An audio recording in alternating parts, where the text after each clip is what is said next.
So the Minority Cannabis Business Association is the first 501c6 nonprofit trade association for communities of color. So that's Latinos, African Americans, Native Americans, anyone that is not in the majority in the United States. And we work to get folks involved as owners, as employees, and as consumers.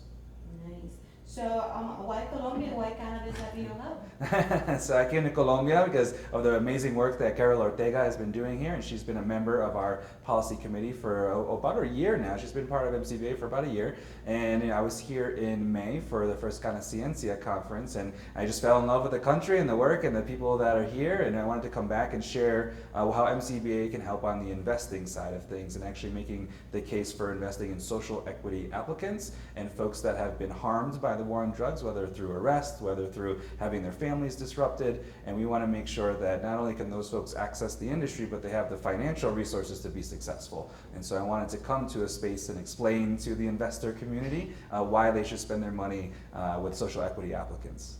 Nice. So how do you project the cannabis industry in Colombia in the long term?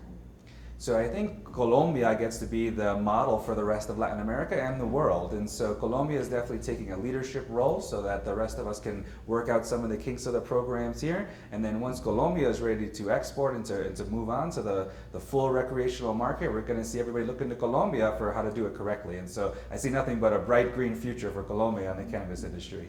Nice. So how has been your experience in Cannabiz Latino Hub? It's the first one in Colombia. So how has it been? Well, as an advocate, I'm a little bit outside of the investor space. It's been very interesting to see the real nuts and bolts of how companies are getting started, what resources they really need, and how the regulations are making it more difficult for them. So for me, I work in the policy space quite a bit, and we want to draft policies that are actually helping communities like Colombia and Bogota and Colombianos have the policies that empower them in order to have a big, robust, and successful business, not hold them back. And we've seen throughout the day that there are clearly restrictions on a policy level when it comes to exports or producing certain types of products and the different hoops that the producers have to jump through in order to get their products to market. And so we're hoping to be able to work with the folks in Colombia to draft model policy that is better and more in their interest and more effective for growing the industry.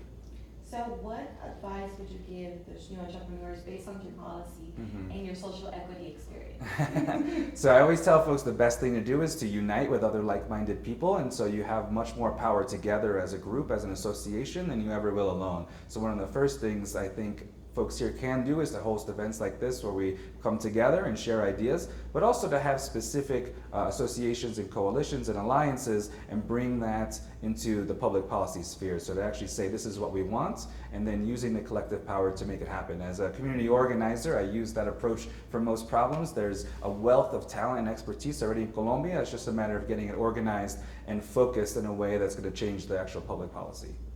How has been your experience in Canada? It's been fantastic. I mean, I met some amazing people, amazing entrepreneurs and investors and folks that are just trying to make sure the movement is doing right by our communities. And so it's clear that in Cannabiz Latino Hub, there's folks from all different backgrounds and different efforts and interests. And so I think seeing that happen in Colombia inspires me to do it, in the rest of the world and on an international level. And so the more that we're organizing here in Colombia, the faster we're going to have global cannabis justice. Anything else you would like to add about your experience about MCBA and everything that's done? Everybody has been very welcoming, and especially to the idea of social equity. And so I think, the commitment of Cannabiz Latino Hub to equity and to social justice is rippling out into the rest of the industry. And I think we can replicate that in other countries and other spaces, and it's going to be a good example for how we can come closer to cannabis justice through community efforts. Awesome. Well, thank you so much. Thank you. Gracias.